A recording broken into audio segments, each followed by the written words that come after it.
amati mbégte ndax doyen wax na ko léegi nee na lii du guléet depuis des années il le fait 7 ans ci ren loolu du tey ñi tàmbali di ko def tey nañ xam ne am na ñu ko fiy def depuis 7 ans kon lii du fi guléet fii tey nii mu mel moo lay wan ne lii kenn sexalul kenn suukar ay am di jàmmam ay soppeem ay bëggeem ñoo bàyyi seen soxla yëpp ñëw yàgg na bu wootee ngeen ñëw sans lii tey ñii fi teew ñëpp du sax mbiri tabaski bi rek moo leen fi indi yàgg ngeen a teew fépp fu leen monsieur le maire honorable député Moustapha Mbengue woo yéen a nga fa waaye gis ngeen tey jii dañuy gërëm ñi nga xam ne ñoom ñoo nekk ci ginnaaw Moustapha Mbengue di gërëm koo xam ne kii ku jar a gërëm la ndax kooku jigéen ñëpp a ko sopp bëgg ko muy le directeur de cabinet Abedine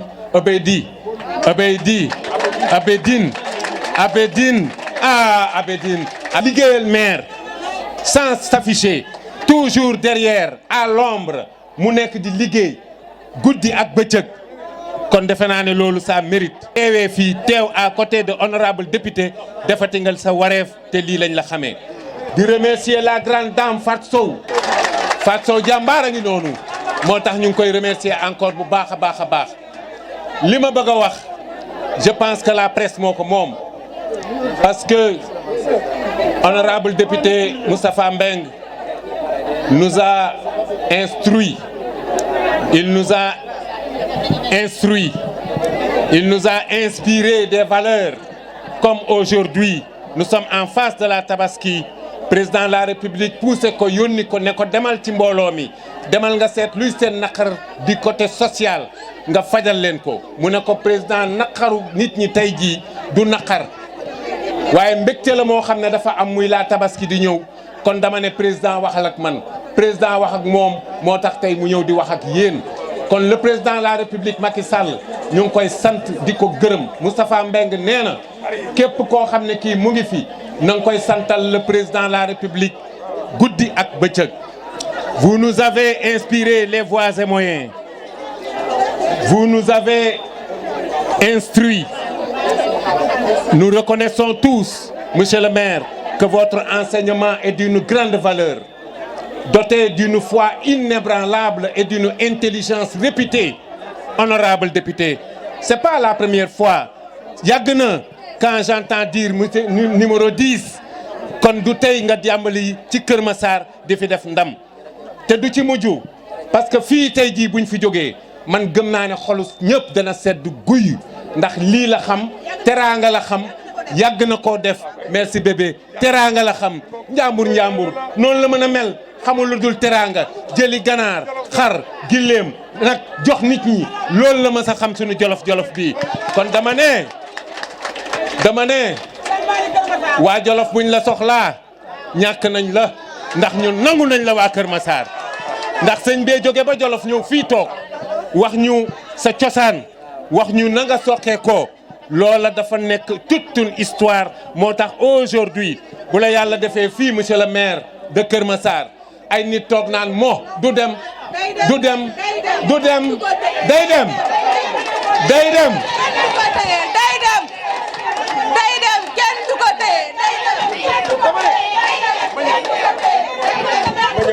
man gëm naa ne day dem pourquoi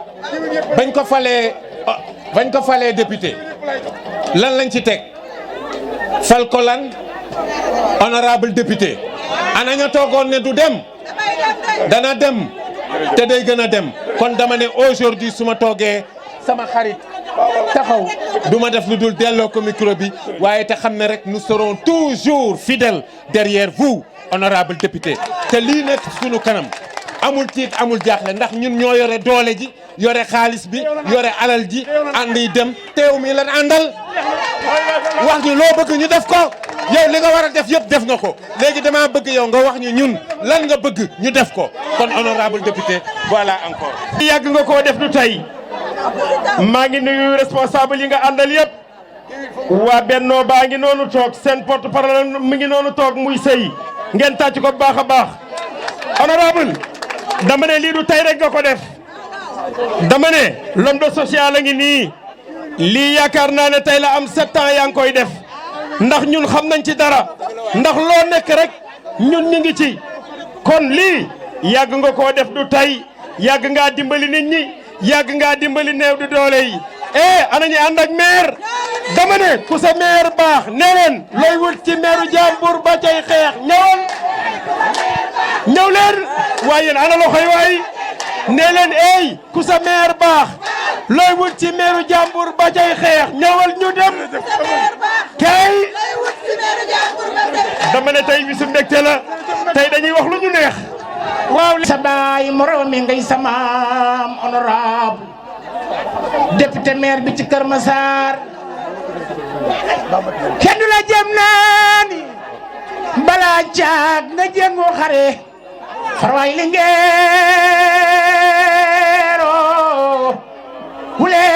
ñaay ñaay yee nga ñori coo wule gay naa doye yee yoo jam fare bara soppi Babacar Malick xalifatul cheikh wal murtariya Sidi Mbar mu rawe me ngay samaam mu ànd ak Mame Alhaji Malick jàngu bari na lay jërë iri sikkar la war a dun nambar Cheikhu Tijaan yéen ñi bëgg Sëriñ Babacar Malick jug leen taxaw yéen ñi sopp Soro Malick honorable kon sama xarit l'ami de ton ami c'est ton ami dis-moi ton ami je te dirai qui tu es Lamine Bokar yaay Seyna Boy sa yaay Lamine ay sa baay moroom me ngay sa maam monsieur le maire neexul leenam ku mu jaral na nga tàccu man maire jaral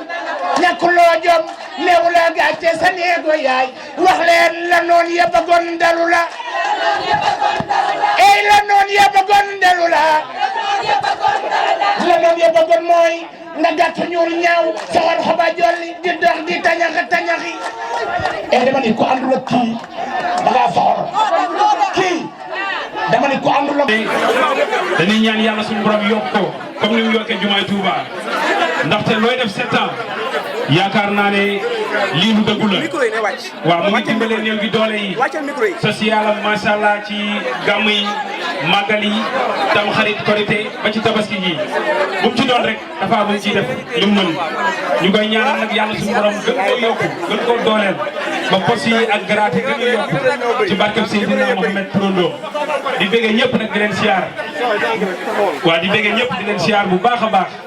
ndaxte Assane sama mag sama nijaay dalal ma daa barkeelu léegi nar ma woon def sax waaye mënul ñàkk moo tax ma ne ko monsieur le maire bur yàlla fal na la dogalub yàlla dafa yaa jig réew mi aw leen monsieur le maire bur yàlla fal na la dogalub yàlla bur yàlla nee na waaw da ngeen naan ko monsieur le maire bur yàlla fal na la dogalub yàlla dafa yaa jig réew mi waaw monsieur le maire bur yàlla fal na la Moustapha Mbengue yow mi yàlla nee na waaw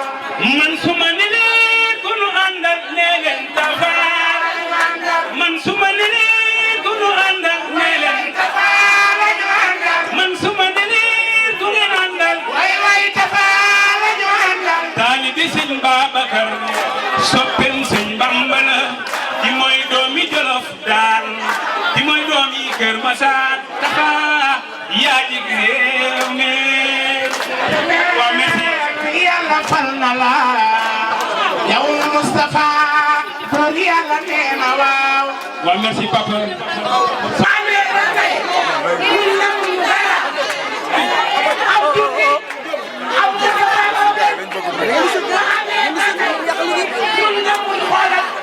way Samba waxu nu ku dëkk ci dëkk bi ñu defar dëkk bi la nu wax yaa defar dëkk bi ñu goru lay jaar goru Xadi Gay waayu bay doon nga ba mu neex nga kenn du ma teel sama waa ji ana ñu ko faral nee leen fara ñun yow la nu faral Moustapha fara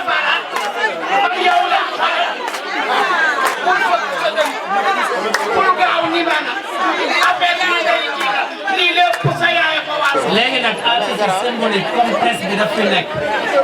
balaa may def benn déclaration dama bëggoon ñu jox leen ñu def seen ñaari déclaration léegi nag su ko defee su boobaa ñu mën a jël kàddu léegi nag mën a wax donc je pense que Alé benn MC mi ngi nii toog yàlla def na nag moom handicapé la waaye yaakaar naa ne xelam ak làmmiñam ak léppam mi ngi ci moom dina xam ne dana ràññee te am na kan te yaakaar naa ne sama xarit moom mi damay xamante ne moom lu yàgg la dafay woo téléphone dañuy jokkoo téléphone lépp lay def kon nag dama bëggoon ñu jox ko kàddu lu wax ba pare suñu paree ñu jox ko liñ koy jox après ñu sama saat ada buat dan lebih bersama sendiri ada medang sama kau kalau wadah ada lebih bersama sendiri benar kita terbuka semoga dengan rampa kau memang akan ada tidak semua yang lagi ada dan ada merah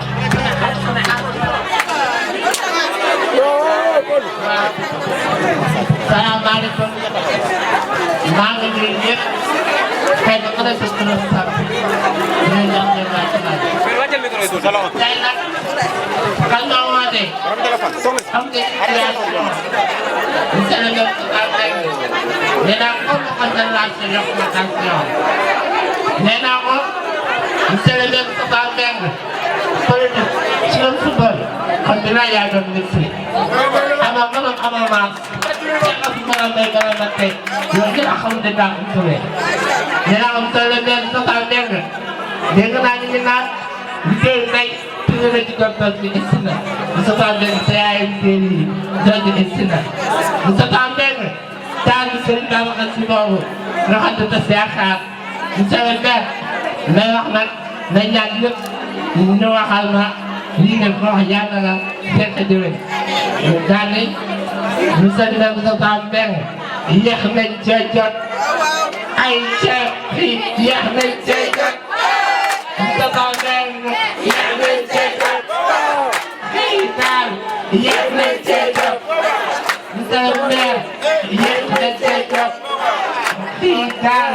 yéex nañ cee jot monsieur le maire mayal sa noonu ndox ñoo sonn man la ñoo naat mayal sa noonu ndox amoon nañu waay man la ñoo naat mayal sa noonu ndox mayal sa noonu ndox ñoo sonn man la ñoo naat mayal sa noonu ndox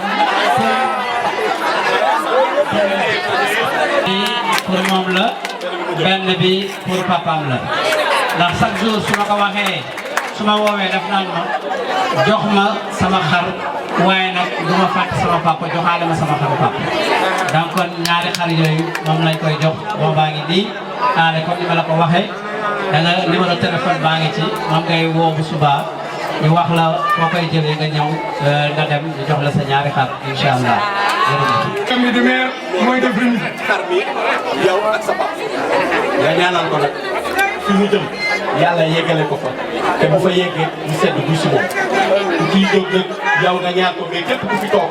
nga ñaanal ko parce que li muy def si commune bi ñëpp gis nañ ko lii di bulet du lu bees si ñun xëy na ñi commencé mooy lu bees si ñun waaye ku ne seet bari na balaa ngaa faa yegg je pense que wax nga wax bi léegi nee nga may leen ndox xaw ma na ndox mu set la ndox mu tàng waaye dina koy wax léegi nii di wax ak Serigne Saliou mais monsieur le maire dafa bëgg a aale te mënoon na ni aale mënul boppam dara handicapé la mu ta bougé fi mu toog man damay tëdd ak aale ba ak Serigne Saliou ma dégg muy wax ak monsieur le maire téléphone non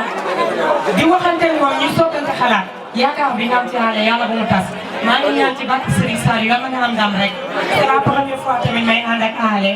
di jël kàddu parce que lu ci bare moom mooy wax ñoo bokk nag ngay bay lii nga def man nii nga ko defal barke Serigne Saliou ci kaw ci kanam maa ngi la koy ñaanal ci barke Serigne Saliou yal na nga yokk fay ko maa ngi ñaanal ñëpp jàmm jërë ngeen jëf. mi ngi doog a ñëw léegi ñu ngi koy saluer bu baax a baax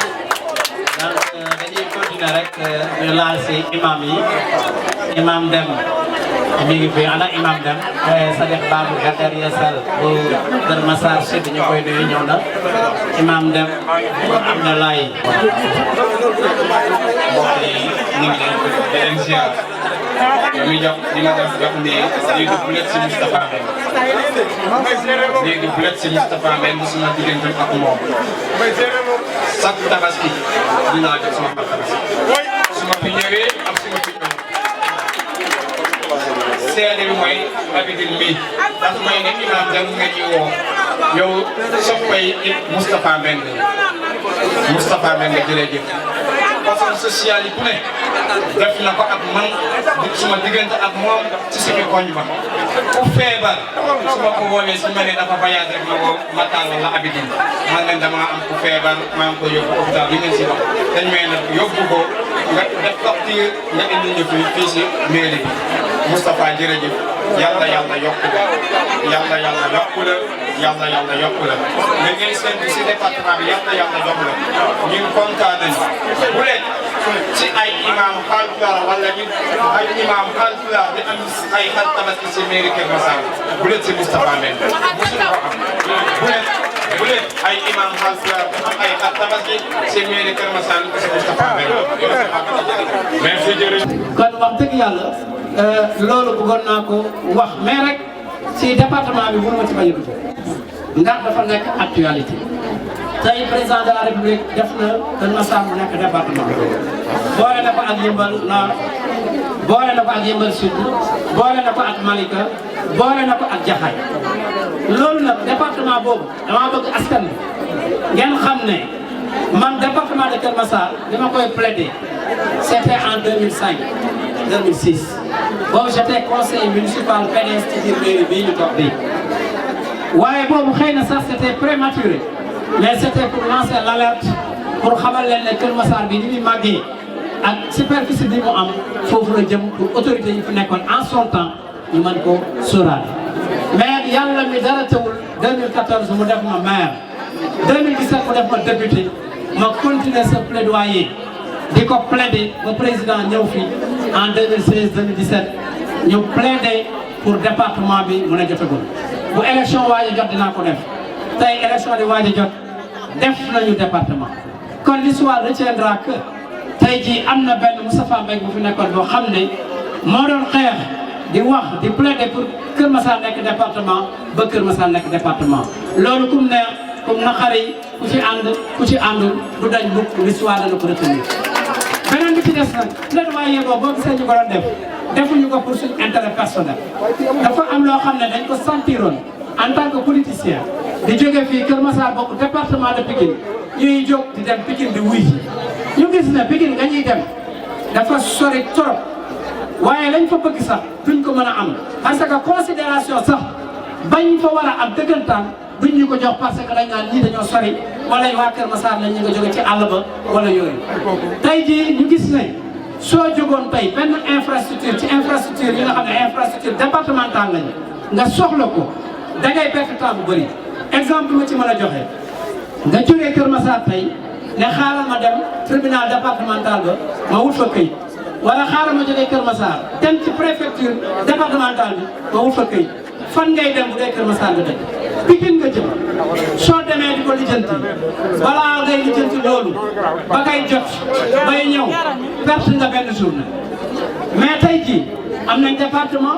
département bi ñu am danañu am suñu préfecture bopp danañu am suñu tribunal départemental bopp danañ am suñu stade départemental bopp danañ am suñu hôpital départemental bopp danañ am suñu impôt domaine bopp danañ am suñu trésor public bopp maanaam infrastructure yëpp danañ ko def fii ci biir Keur Massar kon loolu yaakaar naa ne proximité la ñun ak suñu administration soo soxlaatee këyit dootoo sonn Keur Massar gi ngay dox ndànk sa tànk dem ci infrastructure bi lijjanti da ngay lijjanti dem doxi say soxla kon yaakaar naa ne loolu intérêt boobu infrastructure bi départemental yooyu ñu manqué woon mu sori woon ni encore moo taxoon ma doon xeex pour Keur Massar nekk département kon loolu yaakaar naa ne sama intérêt Keur Massar kon nag comme yàlla boole nañu si ay Yeumbeul Nord Yeumbeul Sud ak Malika ak Jaxaay ñun tamit dañu si bokk ànd ko ak ñooñu ànd bu rafet ñu bokk ko jëriñoo waaye nag damay wax rek ne suñu militants yi ak militantes yi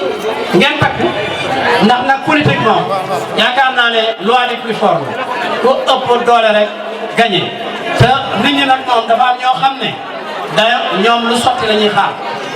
bés bu ñuy liggéey duñ liggéey waaye bu dara sottiwee ñu ñëw ne lii maa ko yeyoo lii sotti man rek la war a doon te ñooñu nag commencé nañu di wane seen bopp mais nag ñun tamit yaakaar naa ne doxuñu dara ba mu sotti ñu toog di xool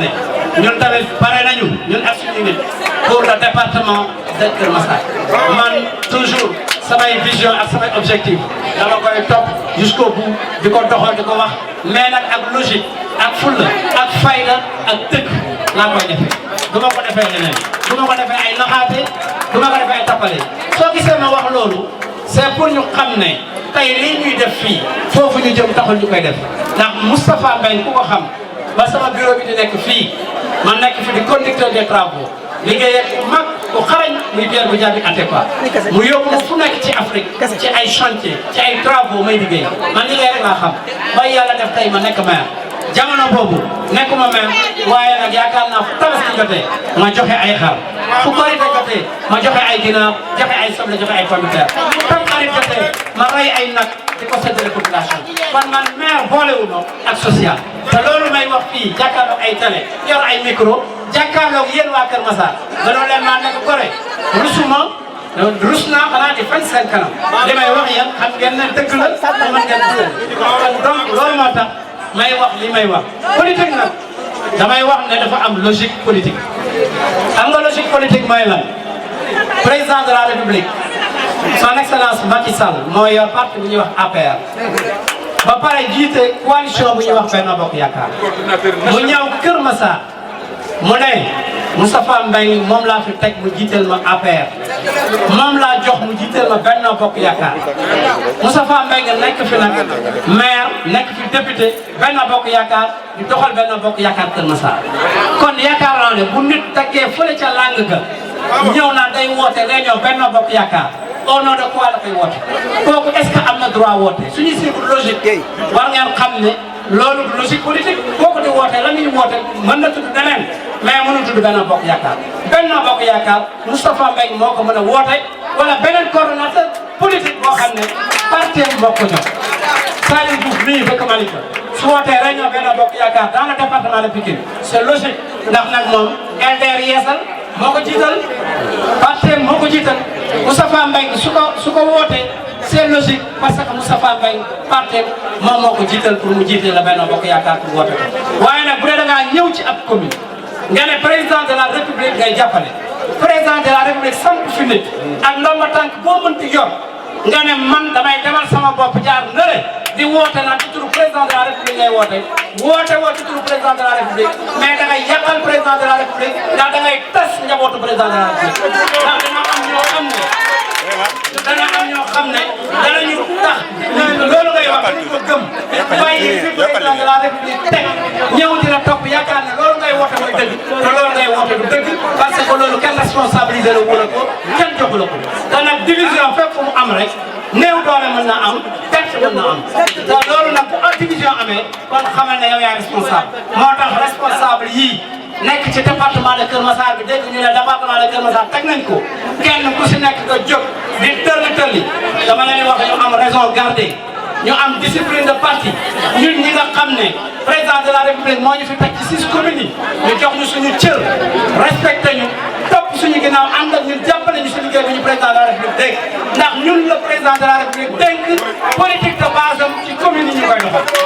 soo ñëwee Keur Massar Moustapha Mbengue la ko fi dénk soo demee Jaxaay Maodo Malick la ko fa dénk soo demee Malika Pape Ka la ko fi dénk soo demee Yeumbeul Sud Cheikh Tidiane Gadio la ko dénk soo demee Yeumbeul Nord Samba Demba Ndiaye la ko dénk loolu lu leer na kon yaakaar naa ne keneen ku nekk foofu war nga mën a ànd ak responsable yooyu nga xam ne président moo leen teg kenn tegu leen ànd ak ñoom pour ñu liggéey suñu département bi pour ñu mën a am ci ndam ci département bi ndax président de la république créé wul département bi pour perte ko da ko créé pour gagner ko te département bi ñoo fi am majorité te ñoo fi mës a gagné kon yaakaar naa ne bu ñu àndee danañ ko gagné kon message boobu rek laa bëggoon a lancé di sant ñëpp di gërëm ñëpp di wax nit ñi nag ñu ànd ak dal parce que lépp lu ñuy def ñun Sénégal dañu tàmm di ci buuxante te yaakaar naa ne organisation bi ñu fi def organisation bu parfaite la nañ ko respecté man dama doon ubbi ginnaaw su ma joxee xëy na jaata mu sànni ci kaddu bu ko defee Saliou Diouf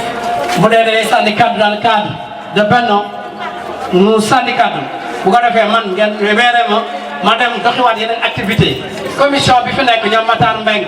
ñi ngi fi ak ñoom Sey ñoom Abedine ñoom bu boobaa danañ leen liiral liste yi ñu commencé jox ñooñu ñoom ñu commencé jël bu ñu demee ba mu lëndëm ñu arrêté bu subaa dimanche ñu continuer lundi ñu continuer ba mardi incha allah ñu yemale ko foofu. ñi nga xam ne nag jotuñu bindu ñoom ci seen wàllu bopp ñu xam ne ci CNB la ñuy bindoo maane mooy bindu ñu dem foofu ñu bindu donc loolu rek laa amoon li may wax di leen sant di leen gërëm jërë ngeen jëf. Un ancien basketteur dem Amérique tukki yàlla def lu wuti am mu bari mu néew ñu andi bokk ka ak nañ ko war a bokkal muy askanu Sénégal Moustapha Mbengue nag démb dafa am lu mu def loo xam ne dafa yokk ci la mu daan def man dama ko ne man amul autorité bu ma jàkkaarloo Ablaye Wade ca Amérique Macky Sall ci Sénégal ak yeneen ak ñeneen ak ñeneen ku ci nekk ñi nekk seeni autorité bopp ku nekk fa nga ne man maa leen soxla ñoom man maay dem si ñoom wala boog astafurlah ñoom ñoo may woo di ma soxla waaye man maa soxla Moustapha Mbengue lu tax ma ne dama ko soxla mooy dama gis muy liggéeyal yàlla te dafa am wax bu am solo bu mu wax mooy social nekk autorité boolewu ko social man tey maa nga conseil économique dëgg la waaye social fekk naa ko ci kon nag li mu wax dafa nekk dëgg may wax ne nit dana jóg liggéey ba mu mat am ku jóg di raasaatu liggéey googu di ko jéem a jël gis nañu ko fi man li may wax du politique lii liggéeyal yàlla ndax barki démb fees nañu fii nii ci biir mairie ma ànd ak OWADAS muy organisation ba ma créé ca Amérique nekk doomu Sénégal ne naa ko ñëw bokk ko ak waa Sénégal muy benn di ñaari édition te naan ma sax balaa ñoo egg ca décembre bu soobee yàlla danañ woote waat nit ñi ñëw ndax xam nañ ne bët problème de santé publique la mu ne ma Ousmane ma ne ko naam mu ne ma dañ ko tollanti moo taxoon mu doon ñaareelu édition bi kon nag yéen ñëpp dama leen di ñaan ngeen xool ci li muy liggéey parce que lii ku ànd ak yow ku àndut ak yow bu dee da ngay waxal yàlla rek xam nga ne Moustapha Mbengue mi ngi dimbali nit ñi quoi. démb daf ma ne Ousmane ma ne naa mu ne ma sa fukki nit ak juróom yi nga xam ne yii ñoom ay bàyyi defal yàlla lañu man damaa bëgg jëflante ak ñoom. li ngi leen waay mu ne ma fukki nit ak juróom yooyu nga xam ne ñoo fi ñëw faj ay junniy nit man danaa leen jox xar ku ci nekk moom moo ma ko wax. ma ne ko allahu akbar xëy na man du ma soxla xar mën naa koo jënd waaye am na ñeneen ñu ko soxla waaye barke Serigne Fallou Mbacké ñaanal naa ko dem si guddi ci loolu mu wax ma taxaw julli ñaanal ko pour li mu soxla fii ci département bi la mu daan xeex démb ba tey yàlla jox ko te mu doon lu ko jig mu mun loo ko àndandoo ko ak yéen. yàlla na leen yàlla taxaw yéen ñii surtout yéen jigéen ñi yéen xam ngeen ne Moustapha toogul xam ngeen ne toogul de man Kër Massar laa yeewoo fële ca pénitence Kër Massar mun naa ne dafa nekk en ébullition ñu ngay defar dëkk bi barki sëñ Fall kon nag bu ñu toog ba nga xam ne jóg jot na rek ñuy dégg kii di jóg kay di jóg wala ku ne di jóg fu ko neex jóg dafa am ñu ko moom te jóg ca waxtu wa moom mooy waxtu woowu nga xam ne dafa metti Moustapha takk ndigam sol takk ceinture ànd ak jigéenam yi ñoom madame le maire ak ñëpp ànd ak ñoom Abidine jóg di ko ñafe ba yàlla def lii tey ñu defee lii nag am ñoo xam ne dañuy xaar ba ñu ne mat na ñu bëgg koo ñëw jël loolu dañuy nax seen bopp kon nag maa ngi leen di gërëm di leen sant di leen wax ne ma joxe le point si consultation médicale yi nga xam ne moom lañ fi def ci ophtalmo les samedi 10 ak dimanche 11 consulté nañu ci lu tolloog 1787 patients waaw wax leen 1787 patients loolu dafa bëri nit ñi dañ daan jóge sax ba ci palaasu jàmbur wala dëkku jàmbur daw si ñëw di wàllu yaan si kon xam nga ne nit ñi bëgg nañu Kër Massar xam nañ ne maire Kër Massar mu ngay def la mu mën ci consulté yooyu joxe nañ ci 1761 paires de lunettes yoo xam ne bu ci ne mën naa jar 50 000 100 000 200 000 ba 300 000 man mi ci nekk xam naa Thiam Dogo ngi noonu nee na mu ngi nii boobu mu ngi kii lunette ñu boole ci nag comme moom dafa safoo jigéen ñi ku xam Moustapha xam ne dafa safoo jigéen ñi mu ne ma damay def li nga xam ne dama bëgg nga indil ma fii ay gynécologue ma indi Maristop international bi nga xam ne ñoom ñoo def dépistage du cancer du col de l'utérus ana jigéen ñi gisoon ngeen ko wala déet macha allah ñu consulter ci lu tolloog presque 95 jëm 100 patientes yoo xam ne Moustapha moom moo ko subventionné waaye gis nga lunette yi bi mu desee ñu ne ñun dañuy ñibbi mu ne déedéet bàyyi leen fi biir parce que man Moustapha bis bu nekk mu am ordonnance buñ ko andi kon xam nga kooku jël na ba jox ñëpp waaye ma ngay xalaat ka ñëwul woon wala ka mënul woon ñëw mu jël lunette yi teg ko ci bureau ku ñëw tardé woon wala dégguma am na ndaw suma dogaale fii léegi ne ma man dama tardé woon kooku xam nga dina mun a profité ci lunette yooyu kon nag Moustapha jërëjëf yal na la yàlla jàppale ci lii nga nekk yal na leen yàlla taxaw fii ci Kër Massar yal na ko yàlla may ndam mun jikko àndandoo ko conseil municipal bi yëpp nga xam ne vraiment ñëpp ñu ngi koy jàppale moom mu jiite man tamit ma ñëw bokk ànd si yéen yal na yàlla def jàmm yàlla matal lépp ci barke Sëñ Fallou Mbacké. li metti woon ci Kër Massar moo ko toog loxo ba lépp seet. monsieur le maire dama fay ñëw ba ki dem am na ma def ak yow wala ñu am nañu def ak yow Saalum jël loxoom jël ay nitam teg ci sa loxo nga ne yaa ma doy gaynde la vainqueur la liggéeykat la waaye Kër Massar ak médical yu ko wër ba ñu ko xoolee ba toog mu woo ma biir këram dama bëgg ànd dem sa fànn maa ko ànd. waaw. moo tax ba nga waxee man la maa dégg ñu am nga dañuy gaynde la dañuy tambe ndax bëgguñu di fekk sama place laa teg wër na may day nit ñoom ñëpp maa ngi dem marché ba dañuy leen si maa ngi dégg ci tubaarkalla macha allah mu ne ma tëjal place bi sa fa dégg damaa woo waaye ànduma ak kenn mel ñoom kese lay ànd nee naa la jëmm ji tey man may moom sama diggante moom di biir ak jiw balaa ànd nit la ma dafa ànd ak moom te balaa dem dama nan laa war a def gis ñu ko bàyyi sàmba borom gaañ yi tubaarkalla la bàyyi ànd ak Sophie demul kenn bàyyi ma demul ba ñëw di ma yëg ci di nuyu l'honorable député maire Moustapha Mbeng, le maire du département. Je pense que ça veut tout dire. Honorable, soyez-en rassurés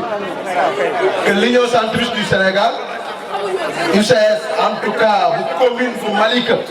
parce que je ne parlerai pas au nom de tout le monde,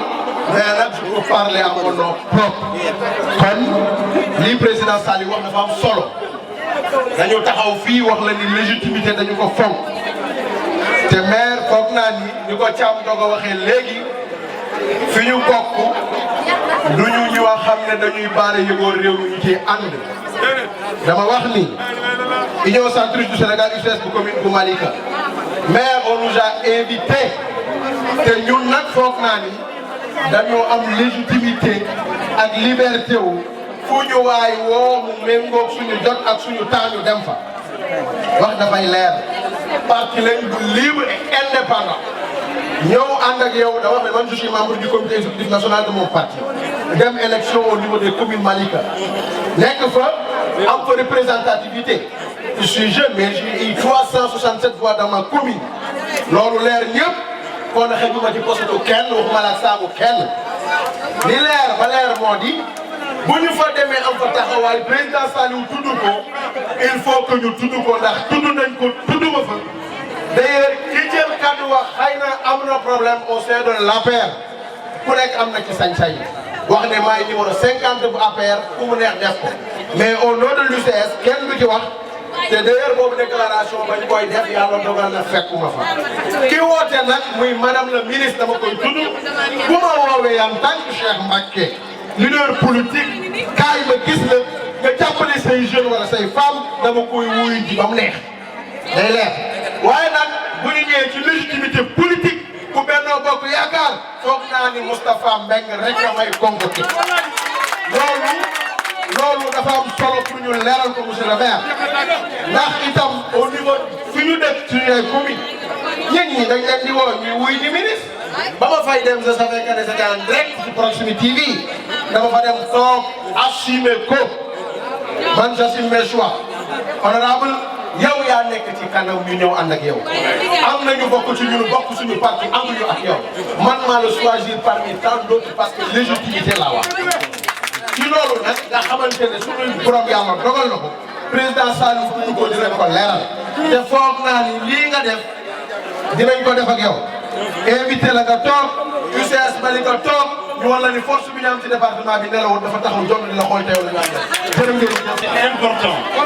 que le coordonnateur de l'UCS de Malika se prononce publiquement pour que mu joxewaat engagement ak loyauté ak fidélité derrière la décision de son parti. waaw bu ma nit loolu waaw parce que lii dafa am importance politique dama bëgg lii ñuy wax nii ak lii fi ñu koy waxee dégluñu bu baax parce que ñun ragal ñu li ñuy wax nous avons notre légitimité nous avons notre engagement nous avons notre personnalité à défendre te amul kenn Moustapha Mbengue mi ngi nii le maire su dee mos na teg ak man dara dama ko wax musul am mais dama ni dañu nekk ci logique politique dañu nekk ci dëkk boo xam ni Sénégal dafa soxla président de la République ñu jàppale parce que sonn na te ñi nga xam ne ñooy gor ay tànkam bëri nañu ñu nekk dans l'opposition donc il est de notre devoir en tant que citoyen tout court gis son président de la République qui travaille qui se démène qui di dem fépp di def lu ne gis Sénégal ni mu mel gis profondeur u Sénégal ni mu mel ni mu koy liggéeyee ni mu koy taxawee il est du devoir d'un citoyen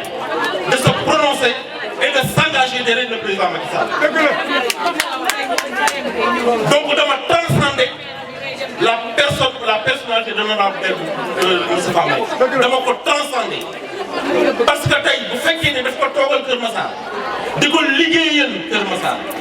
nga gis engagement bi mu am pour la départementalisation de Kër Massar bu koy def c'est pour que Kër Massar nekk département rek taxul bu koy def c'est parce que dafa bëgg a contrôler les actions du président là daf ko bëgg a capitaliser dafa bëgg a rapprocher ay compétences am ci ñi nga xam ne ñi ñoom ñoo nekk ci population Kër Massar loolooy l'importance politique de la départementalisation et il s'est battu pour ça donc bu fekkee ne da ngay gor tout court nga nekk gor rek su fekkee ne da nga am xel rek su fekkee da nga am honnêteté intellectuelle da nga war a xam ni kii da nga war a topp ci ginnaawam jàppale man nag honorable député la ma lay wax sa biir nekk sañ naa koo wax en public parce que du ma nëbbatu parce que li may def dafa leer naññ dama ni le LDR Yeesal les démocrates réformateurs bi ma jiite man à Malika je pense que tous les coordonnateurs de LDR Yeesal du département de Keur Massar ñoom ñëpp à l'unanimité accepté nañu sa coordination départementale. ñi nga xam ne ñii ñooy ñi ma xam ci parti yi nga xam ne ñoo nekk Malika te ñu nekk dans le Benno Bokk Yaakaar de Malika reconnaître nañu sa coordination départementale. te buñ ko reconnaître rek c'est parce que da nga pas parce que da nga rafet c'est pas parce que da nga baax c'est pas parce que lenn c'est parce que vous vous êtes battu pour que Kër Massar soit un département. loolu nag góor moo koy nangu un intellectuel honnête moo koy nangu te loolu man góor laa intellectuel laa je m'engage en tout cas à être à tes côtés je m'engage à ce que vos actions soient consolidées et renforcées dans ce département je m'engage à être à vos côtés en tout cas pour mener à bon port ce département ma lay présenter ñaari champion yoo xam ne ni kenn ki moo nekkoon le champion de l'arène nationale 2019 muy général bu Malika général la gën a léegi 2019-2020 c'était le meilleur lutteur de l'arène nationale. Guy gi 95.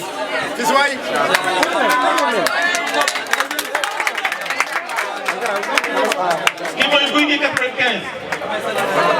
Guy gi 95 je pense que yéen ñëpp xam ngeen ko. mu nekk loo xam mu nekk ñaar ñoo xam ni c'est des références dans l'ancien département de Pikine mais c'est des références dans Malika. ñoom ñu ñëw topp sama ginnaaw ànd ak man. ñu ñëw topp sama ginnaaw ànd ak man. ma ne leen bu subaa na ngeen ñëw ñu ànd ca département ba ma jël seen loxo teg ko ci loxo honorable député maire Moustapha Mbaye. pour nga xam ni lu ma am dinaa la ko jox. lu ma am danaa la ko jox. lépp loo xam ne nii yey na ma dinaa la ko jox. dama la koy jox nag parce que dañ fi taxawal mat sëkk ndaw président daal du leneen. donc loolu mooy li nga xam ni moom laa bëggoon wax asalaamaaleykum wa rahmatulahi taala wa barakatuh. Je suis membre du bureau politique du Parti socialiste et je dirige l'organisation des travailleurs du Sénégal. dama dëkk fii ci quartier cité municipal. ndox mi sonal ñu lool at mu nekk ñenn ñu taxu dem dëkk feneen. dama bëgg ngeen naan rek moom ba loolu amee ñu ne quartier bi ku nekk di cotiser 100 000 francs par maison. bañ ne dañuy cotiser 100 000 francs par maison ma ne bala ñu ko def nañu seet si maire ba pare. Thiam Dogo. waaw bu dee sama wax. Diop dëgg la Diop. ñu ñëw seet si maire ba ñu ñëw seet si maire mu ne père seen 100 000 francs yooyu denc leen ko. dëgg la Diop. incha allah quartier ba dootu fa taal. tey jii sant yaa ngi fa mais di gis bokk ci ñi nga xam ne ñu ngi doon doxu tey gën nañu defaraat seen kër ku la defal loolu doo ko gërëm kon monsieur le maire ñu ngi lay gërëm di la sant au nom des populations di la ñaanal yàlla defal la jàmm tey jii moo tax ma ne dañ lay indi foofu ci quartier ba lan ñuy defal il faut ñu woo wala ne kii moo ñu defal loolu parce que ba ñu bëggee cotiser da ngeen soxla ngeen cotiser président de la République am na fi programme te programme boobu yéen bokk nañ sax waaye naa leen ci boole kon ku la defal loolu doo ko gërëm kon dama ñëw andi boobu témoignage bu leer nañ ñi nga xam ne waa Kër Massar ñun dañu koy gërëm lu tax ñu ko gërëm mooy loolu ñu mu defal ba pare nag di xale bi nga xam ne képp ku kilifa jox na la cër man mosuma ko woo te wuyuwuma même bu nekkee assemblée nationale da nga ne allo moom Péron assemblée nationale te raccroché. dëgg la te ku ma xamul dégg nga sama tur. waaw Diop j'ai sillonné tout le Sénégal. te sant naa yàlla bu baax a baax a baax a baax a baax dem naa Màkka ñeenti yoon te mu ne naa ñetti yoon du dëgg te sama njaboot ku ne xam Sénégal xam ne sama njaboot tout la tour. kon monsieur le maire jërëjëf maa ngi lay gërëm di la sant au nom de la population témoignage boobu dama ni il fallait que mu ñëw def fii ci biir mbooloo te je vous remercie. nuyu suñu papa Père Saliou Diouf bi nga xamante ne kenn la ngeen gisee lii yaakaar naa ni jëmmam moo tax suñu papa Moustapha Mbengue duñ ko nuyu dañ koy ñaanal ndax kuy nuyoo dafa mel ni nga def fi nga xamante ne gan nga fa fii suñu kër la ndax yaakaar naa ku dégg général bu Malika sama communication yëpp Malika benn baraak Kër Massar yëppal chaque jour loolu laay wax kon tey buñ demee ba ñu defal ni mel nii yaakaar naa fierté la si ñun di la wax papa ñun ñu ngi sa ginnaaw boo ko yëgee boo ko yëgul tey ba suba ba ginnaaw suba suñu papa Saliou Diouf li mu def dafa rëy ndax lii dafa mel ni nga delloo mbaax ca ndaal ndax yaakaar naa képp kuy sonn rek sa gox moo tax te yaakaar naa fi réew mi toll milieu bu nekk lutteurs yi ngeen fa am moom ngeen di dimbali ñun nag Kër Massar lañ am Malika yëmbal benn baraak loolu dafa leer kon nag père la wax ñu ngi sa ginnaaw tey suba ba ginnaaw suba suñu mag yi mbéy gay si yoon suñu mag la boo xamante ne yàgg nañoo tedd ci lam te duñ ñëw fii ba dem te duñ ko nuyu di rafetlu lii ñun suñu rêve yëpp lii la woon di ñaan yàlla suñu borom taxawaay bi ngeen am ci gox yàlla na ko suñu borom mootal di leen wax vraiment ñun dañoo kontaan ba xamuñu li ñuy wax mais kontaan nañu ba kontaan ñam vraiment quoi.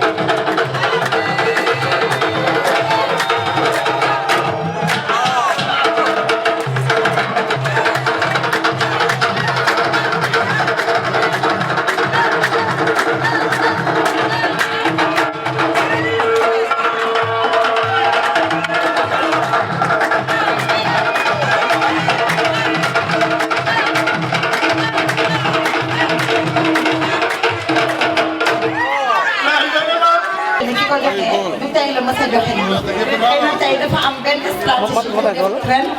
moo waral mu doxale ko nii mais nañu xamante ni defe naa ni fii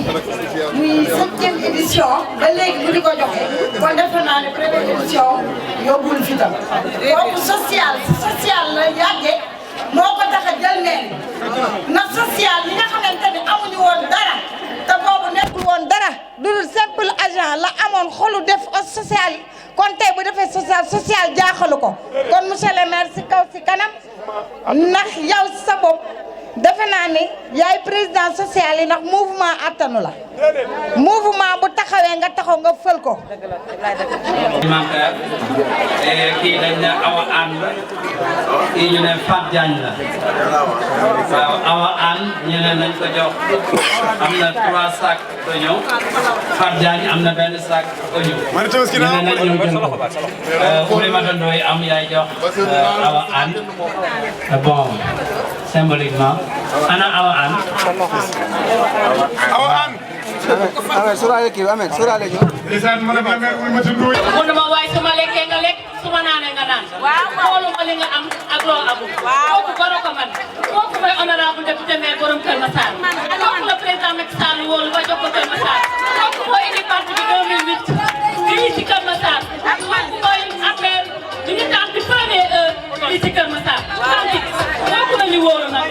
ñun du ñu ànd ak kenn koo xamante ni président Macky Sall nekk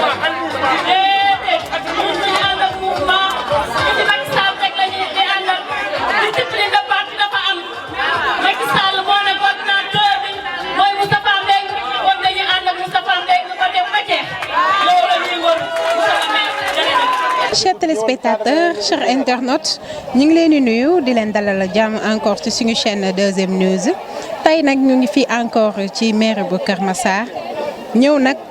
fekkee fii li nga xam ne mooy donation aide ci tabaski bi nga xam ne mooy honorable député maire monsieur Moustapha Mbengue moom la fay joxe kii nag ñu taxawal ci suñu droite moo nekk le doyen Sidi Diop nekk le coordonnateur des sages APR de Kër Massar Sud doyen Sidi Diop maa ngi lay nuyu. Madame la journaliste maa ngi lay fay di la siyaare waaw maa ngi lay déglu su question. d'accord doyen Sidi Diop ñu gis ni bu yàggul dara honorable def maye na fi consultation ophtalmologique et gynécologique gratuite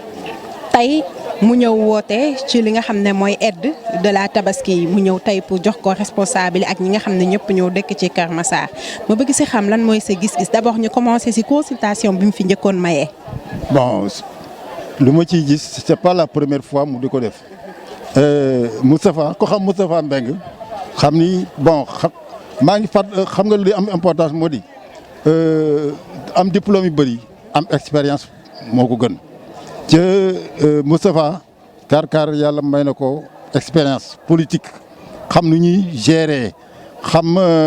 ni ñuy doxalee am réew xam ni ñuy doxalee ab commune ak département. Lion consultation bi mu njëkkoon def nag am na lu ma ci waxoon vraiment Kër Massar gi yëpp a kontaanoon ci consultation boobu parce que arrangé na ay mag ñoo xam ni par exemple ay lunettes yi myope yooyu jar ay 200 000 100 000 francs ñu am consultation ñu may la ko ci noonu bindal la ordonnance nga dem ci moins cher kooku da nga ko war a ñaanal da nga ko war a sant gannaaw bi nga sante yàlla. tey nag ñëw fii tey ci affaire yi tabaski bi c'est pas la première fois mu def ko man maa ngi ànd ak moom depuis 2009 ñuy politique ba yàlla def ko mu jox ko mairie bi 2014 ba léegi maa ngi ànd ak moom papaam laa nijaayam laa léppam laa mais dama topp ci ginnaawam respecté ko sens inverse la doon moom moo waroon topp sama ginnaaw respecté man maa topp ci ginnaawam respecté ko di ko ñaanal parce que c'est un gosse sérieux xam li muy def li mu nekk nii député honorable député bii nekk maire en même temps pour la première fois moo am fi Kër Massar député maire pour la première fois mu am fi commune Kër Massar yàlla nag moo xam ni muy séddale boobu mu nag mu ko jox nag dina ko joxaat département bi incha allah ci daraje Rasulullah sallallahu alayhi wa sallam barke Sourate Yaasin barke Sourate Yaasin maa ngi ñaan ci kàttanam li mu soxla ci département bi jox ko yàlla jox ko parce que mérité ko sonn na boo ko gisee fi mu nekk nii si xam ne dafa daw guddeeg bëccëg mu ngi daw pour intérêt Kër Massar ñëpp pour tourner maire Kër Massar honorable député maire Kër Massar honorable kon donc dafa jaara ñaanal dafa jaara xale ndaw surtout les gosses day fekk xale yi ndaw di football mu dem jënd leen bal xale yi kontaan may leen xaalis mag ñi la même chose keroog consultation bi ñëpp am verre yu ku amul bu ko gars yi amul aussi dañ la bind ordonnance boo xam ni boo demee da nga ko am ci lu yomb tabaski bi aussi gis nga adduna bi yëpp ko wuy si ñëpp ko wuy si ku ci sa chance nekk da nga am soble baa nga am xar wala loo mun di am loolu la wërsëgal kon boog ñu ngi koy gërëm di ko sant te li mu bugg ci département bi yal na yàlla jox ko yal na yàlla jox ko waaw man sama yéene ci moom loolu la ñi ma nekk sama ginnaaw it ak ñeneen ñi ma àndal aussi loolu mooy seen yéene mu yor département bi jërë ngeen jëf. merci beaucoup doyen Sidi Diop. merci beaucoup dégg ngeen cher internaute li ngeen xam ne moom la doyen Sidi Diop wax parce que yaakaar naa ne loolu olof di waxi mag day guddee àllamee du fa fanaan te ñaanu mag nag lu mat a nangu la te moom da koo ñaan boo déggee ni mu waxee xam ne ñaan bi ci biir xolam la ko tibbee di ko ñaan kon nag ñi ngi atala suñu loxo ñun ñëpp di wax amiin yow tamit doyen Sidi Diop yàlla na la fi yàlla bàyyi nga gunge sa jarbaat ki nga xam ne mooy honorable ba yàlla dénk ko département bi merci beaucoup. responsable unité 11 Sidi Diop li muy wax nii rek laa bëgg am lu ma ci dolli yàlla def ma ci yemale muy suñu responsable 3e âge yi ñu koy interviewé ma war a taxaw njëbmal ko waaye dafa wax ci maire loo xam ne lii dafa am manti seede bu ma ci bëgg a indi ndax bu nee maire du tey la mos a def social kuy jëngu ci social la kuy jàppale population Kër Massar la ku bëgg ay xale la ci laa bëgg a dolli manti sama seede sama digganteeg maire ndax man yàlla dafa dogal may ànd ak moom muy suñu responsable politique ma bëggal ko sama bopp naan tax yaram ak tegginam ak respecté magam ak fonk nit waaw dafa may nit respect da lay dégloo xel daf lay sagal dégg nga léegi nag yàlla dogal ci biir ànd boobu ñuy ànd sama doom bu jigéen wàññeeku waaye keroog sama doom ji daanoo mu ñëw ci dëj ba sunu jooni yàlla tey ñaari cheikh yu ma wàccee muy jigéen ak góor di ay bàyyi ma yor leen cheikh maire tegge bu ci loxo mu ngi may jàppale lu mu mën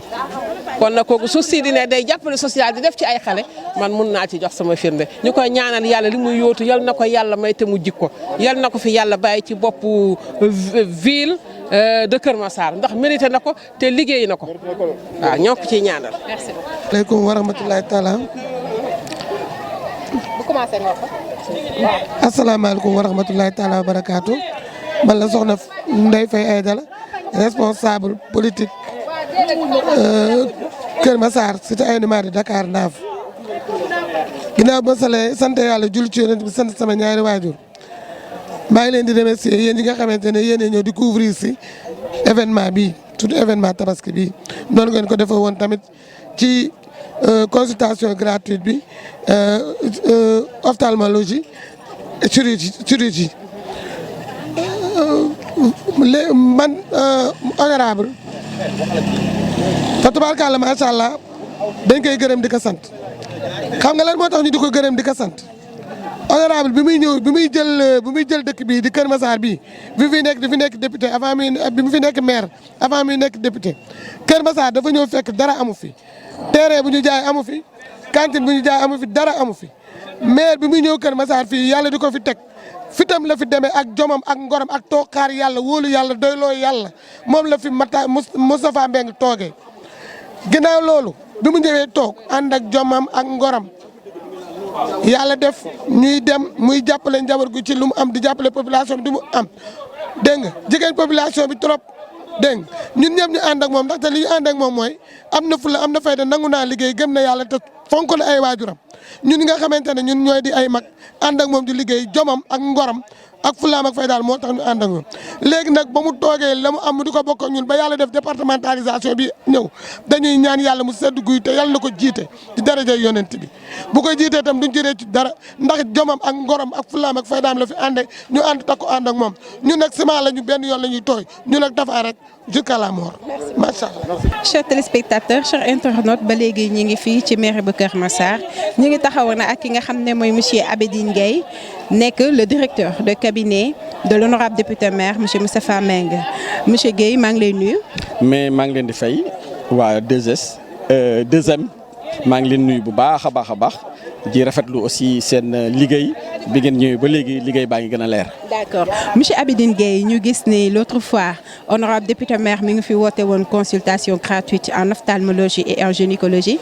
tey mu woote fii li nga xam ne mooy dimbalu pour la tabaski ñu bëgg si xam nag lan mooy sa gis-gis. waaw dafa nekk loo xam ni lu baax la si askan bi parce que buñ la falee boo xoolee fii Sénégal 95% du travail social la et honorable a compris ça moo tax la dernière fois mu defoon deuxième édition bi nga xam ni daf ko maye consultation muy 50e édition boo xam ni mais di deuxième si ophtalmo di 50e si dans le cadre général si tout ce qui est consultation gratuite léegi nag bii passé lim si rax mooy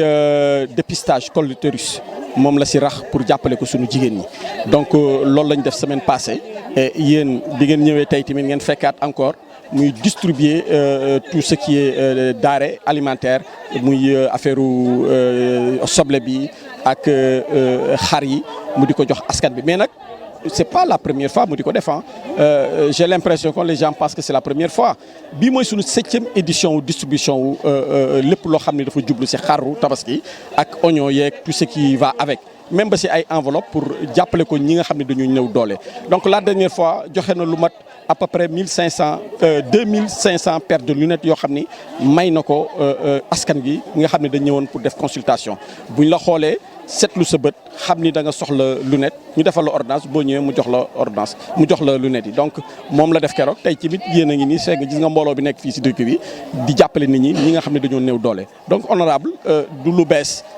si askan bi par rapport ak moom sànq bu ngeen ko dégloo wax leen ne moom avant muy nekk maire parce que xam nga maire doo xëy suba rek nga nekk maire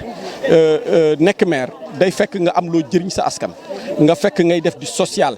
ngay nekk ki nga xam ne bu koñ bi soxlaa manque ndox nga manque ndox bu ñu soxlaa suuf nga indi suuf ku si ngénte bu soxlaa woola nga ñëw nga di ko dox ba xëy suba soxla dara waa koñ bi ñëw taxaw moom nag si loolu la nekk Kër Massar gis nañ loxoom yàgg na ça fait plus de 20 ans 30 ans ngi nii mu nekk ak ñoom si li mu mën li nga xam ne moom la ko yàlla dénk dooleem mu di ko def si kaw askan bi donc du bulet. monsieur Abidine Gueye mun nañ xam tey ñaata tonnes d'oignons ngeen fi distribué en plus combien de moutons. oui xam nga la dernière fois moutons yi il faut que ñu pare pour ñu mën a def le bilan mais li ma leen mën a wax rek l'année dernière on était dans les 300 et quelques têtes de moutons cette année on a démarré on sait pas encore parce que xam nga li tax mooy à chaque fois que nit ñi di demander bu ngeen xoolee ba léegi ñu ngi inscrire ñu ngi joxe mais ñu ngi inscrire alors bu jeexee rek dañuy dem dolliwaat ba ñëpp mën a am loolu lañ ko fas yéene parce que sànq dégg ngeen ko mu ne fii ba mardi dinañ joxe li ñu war a joxe donc yamul fii tey voilà. mën nañ xam tamit distribution bi nan lay demee est-ce que tamit nag dafa nekk dans le cadre de la politique ou bien c'est dans le cadre général. non honorable buy def dara souvent askanu Kër Massar lay defal ku ànd ak moom ku àndul ak moom xam nga tey jii li ma lay jox exemple yéen ñi taxaw fii xamu leen ñun suñu bopp xamuñu ku ànd ak ñun ak ku àndul ak ñun mais xooluñu loolu ñun booy def ngir yàlla doo xool parce que yàlla rek am fay yow xalaatoo si dara lu dul xam nga politique jaamu yàlla la kese man dama ne souvent julli ak woor c'est des piliers mais yamul rek foofu defal nit ki lu baax ki nga xam ne dafa toog amul lu mu tabaskee nga jox ko mu tabaski jox ko soble wala nga jox ko xar kooku yàlla rek a am fayam moo tax li ñuy def defuñu ko parce que kii dafa ànd ak ñun kii àndul ak ñun parce que ñun xàmmeewuñu ko ànd ak ñun ak ko àndul ñun li ñu xàmmee rek mooy am nga soxla ñëw nga inscrire nga ñu daal di la jox sa bon nga dem jëli sa soble wala nga jëli sa xar voilà. merci beaucoup monsieur Abidi. maa ngi leen di remercier bu baax a baax encore une fois di rafetlu seen liggéey sànq wax naa ko nee naa bi ngeen ñëwee ba léegi si la liggéeyu honorable feeñ parce que da daan def rek sans kenn filmer wala buñ koy filmer dugal yéen nag seen présence tax na ba nga xam ne liggéeyam mi ngi feeñ di leen ko sant bu baax a baax parce que daf si am solo politique ak lii ñoo ànd je vous remercie beaucoup merci beaucoup. chers téléspectateurs chers internautes ba léegi nag affaire yi jeexagul ndax ñi ngi jël ñi nga xam ne moom mooy ñi nga xam ne ñoom ñooy seen i gis-gis ñoom ñi nga xam ne ñoom lañ fi fekk kii ma taxaw ak sama ndeyjoor nag macha allah duma ko présenté moom dama koy bàyyi mu présenté boppam ndax ñëpp xàmmee nañ ko ci wetu ki nga xam ne mooy honorable député maire ak képp kuy nit ku baax ku yàlla baaxal fii ci Kër Massar foo taxaw gis nga fa kii ma denda sama ndeyjoor dama koy bàyyi mu nuyoo papa nuyu naa la. jërëjëf sama doom maa ngi lay ziar di la ñaanal xiiwal waaye ku am jàmm nga yal na yàlla gën a dolli sa jàmm ak sama waaju baax jiyee artiste bu mag bii nga xam ni tubaarkàlla waxuma la du artiste départemental du régional international la tubaarkàlla réseau bu mag bii nga xam ni moo darale wër këpp Kër Massar waaye nag lu rëy daa xeweti loolu lu muy honorable député Moustapha Mbengue borom 25 kilomètres carrés yi ki nga xamante ni bii moo xeex ba indi département bi fii ci Kër Massar ki nga xam ni tubaarkàlla moo indi CM boo xam ne 1 milliard 800 et quelques millions 1930 lañ sanc Kër Massar waaye milliard mosu fee dugg Moustapha Mbengue moo ko fi indi maire bi 1996 lañ sanc commune d'arrondissement moo maire commune d'arrondissement bu Sicap Mbao ki nga xam ne mooy président Abdou Diouf ak Souty Touré ministre de la décentralisation à l'époque ak Demba Seck ñoo ko inauguré boobu maa ngi taxaw waaye lim fi investi ak lim fi réalisé amul benn maire bu ko fi def man maa ko wax j'ai fait 25 ans ici tey tubaarkàlla ci communicateur VIP yi laa bokk waaye li fi maire Moustapha Mbengue ngi def amul benn maire bu ko fi def ci wàllu gis ngeen audio yi gis nga réseau yaa ngi daw communicateurs yi seen gis nañ seen bopp ci commune bi culture bi dox na santé kenn waxatut social baa ngi dox gis nga lii gis nga xar yeeg tubaarkaal ya man nag ndeysaan balaa muy jox kenn damay jox 15 jours après man fi mu ne sama xar man tabaski naa ba pare barki Dembo Ndiaye laa mariner sama ñaari tànk xari ginnaaw bàyyi fa ñaari yu kanam ya man mariner naa ànd ak ki nga xam ne nag tubaarkaal la moom mooy Seydou Diama Mbaye fils daf leen ndànk nag kii ba muy tudd croisement Kër Massar laay fanaan kii dañ ci def ndànk muy madame Thiam tubaarkàlla di ko yàlla baaxal Seydou Amidine Seydou Moustapha Mbengue moom laa àndal ni tey ñu war a jël si nag sunu soble xar ma moom mariner naa ko xar moom Moustapha Mbengue jox mariner naa ñaari tànk ginnaaw ñaari kanam yaa ci des tabaski naa ba pare léegi nag après tabaski laay defaat waaye fi mu ne nii tabaski naa ndax mee jox na ma xar bu yàgg di ñaan yàlla guddal fanam di ñaan yàlla yal na yàlla guddal seen fan di ñaan monsieur le directeur de cabinet moom mi nga xam ni la France laa ko tuddee moom mi bàyyi clim ya bàyyi air pur ba bàyyi lépp bàyyi fa njabootam bàyyi fa appartement yu sudisee France ngay dem sol simis bu weex am ak moom une semaine te kol gi du tilim mu bàyyi fa loolu ñëw ci poussière bii waaye fii la juddoo fii la yoroo fii la màgg fii cosaanam ak ki nga xam ni mooy tubaarkàlla Matar chef de cabinet ak madame la présidente Diama Mbaye sama xaritu bopp Sénégal gépp xam nañ ni Diama sama xarit la ak Wuli Matandooy madame la maire nekkit coordinatrice bi nga xam ni mooy Benno Bokk Yaakaar APR présidente des femmes di ñaan yàlla guddal fanam may ko wir waaye Diama Mbaye sama xaritu bopp bi di ñaan yal na yàlla guddal fanam moom lañ def présidente des femmes tubaarkàlla di leen ñaanal nit réseau bi ak Lamine Mbengue ak yéen ñi teew yal na yàlla guddal seen fan bonne nuit. waa gis ngeen gannaaw bu ñu jógee ci ki nga xam ne moom mooy suñu papa Thiam Dogo dégg ngeen li mu wax macha allah am na solo ñoom ñi fi jàll ñoom ñëpp wax nañ lu am solo ñu fàttaliwaat leen nag yéen ñi ngeen xam ne yéen a ngi doon seetaan tey li ñu dajale woon fii ci mairie bu Kër Massar mooy donation alimentaire pour la tabaski bi nga xam ne moom la honorable député maire doon def tey moo ñu fi indi woon bii nag nekk la 7e édition macha allah yaakaar naa li ñu leen wan yëpp image yi amal na leen solo. ñi bu leen fàtte nag yéen ñi ñuy seetaan abonné wu à nos chaînes YouTube 2M News Kër Massar même temps sur Instagram sur Facebook en même temps sur WhatsApp tamit am nañ suñu ay numéro WhatsApp ñu ngi leen di xaar yéen ñëpp ngeen ñëw 2M News la communication autrement.